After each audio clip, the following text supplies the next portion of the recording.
नमस्कार, मैं प्रियंका भटनागर हरियाणा स्वाभिमान में आपका स्वागत करती हूँ। चौधरी अभय सिंह चौटाला ने आज किसानों को नरवाना टोल प्लाजा पर संबोधित करते हुए दावा किया कि जैसे ही मेरा इस्तीफा स्वीकार हुआ वैसे ही खट्टर सरकार गिर जाएगी। उन्होंने कहा कि जैसे ही मैंने इस्तीफा देने की बात की वैसे ही सरकार हिल गई थी और दिल्ली में सरकार की परेड शुरू हो गई थी। और जब विपक्ष में होते थे, किसान की कोई सरकार अनदेखी करती थी, तो फिर वो उस किसान की लड़ाई के लिए उसकी अगवानी करते थे, उसके साथ खड़े हो जाते थे। जब कभी भी किसी भी सरकार ने किसान का अपमान करने की कोशिश करी, उसको सबक सिखाने का काम चौधरी देवीलाल ने किया था।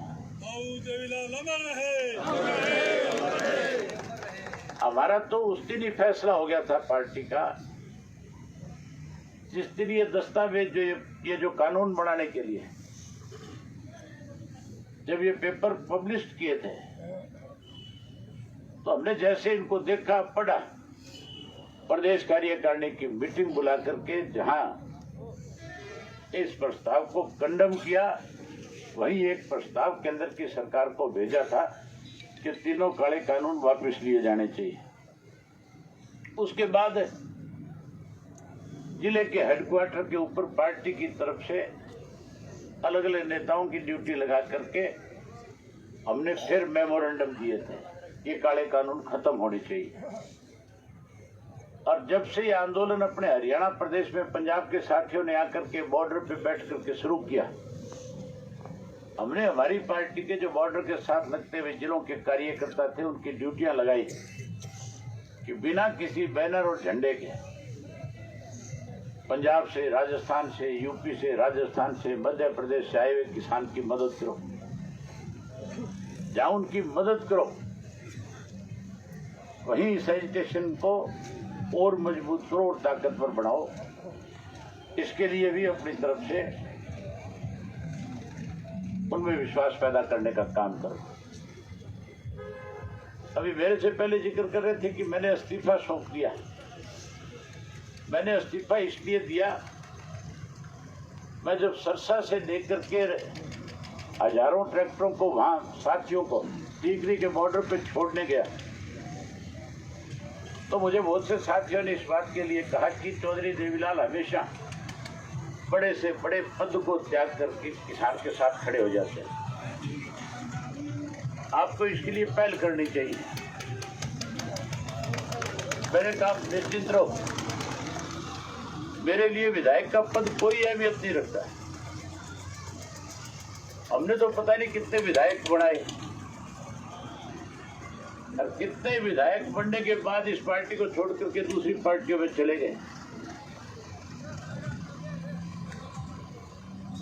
जहां तक विधायक के पद की बात, मैंने कहा कि कम से कम मेरे इस्तीफे देने के बाद उन लोगों के चेहरे नंगे हो जाएंगे जो लगातार ये कहते हैं कि हम किसान के साथ,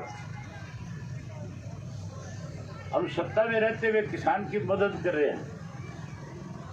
लोग जब उनसे जाकर के कहेंगे कि अभय सिंह ने इस्तीफा दे दिया, तुम भी किसान के साथ हो तो इस्तीफा दो, तब उनके असली चेहरे और आपके सामने उजागर हो जाएंगे। ये मान के चलो, मैंने जिस दिन इस्तीफे की बात करी थी सरकार में, उसी दिन खलबली मच गई थी, उसी दिन सारी सरकार दिल्ली चली गई थी।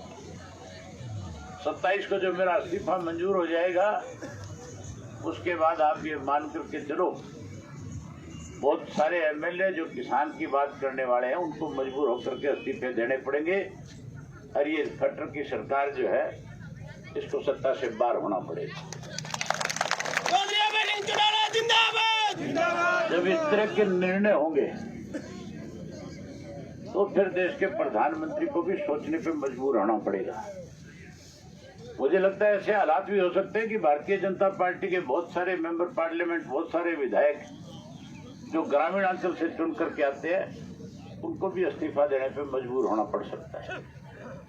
इसलिए साथियों, ये जिस तरह आंदोलन और मजबूत हो और ऐसे लोग जो आपके वोट से चुन करके गए हैं वो मजबूर हो, इसके लिए इस आंदोलन में राजनीति से ऊपर उठ करके कैसे किसान की खेती को बचाया जा सके, कैसे किसान अपनी जमीन से बेदखल ना हो, उसके लिए ये कृषि के कानून वापस हो, इसके लिए लड़ने की जरूरत है।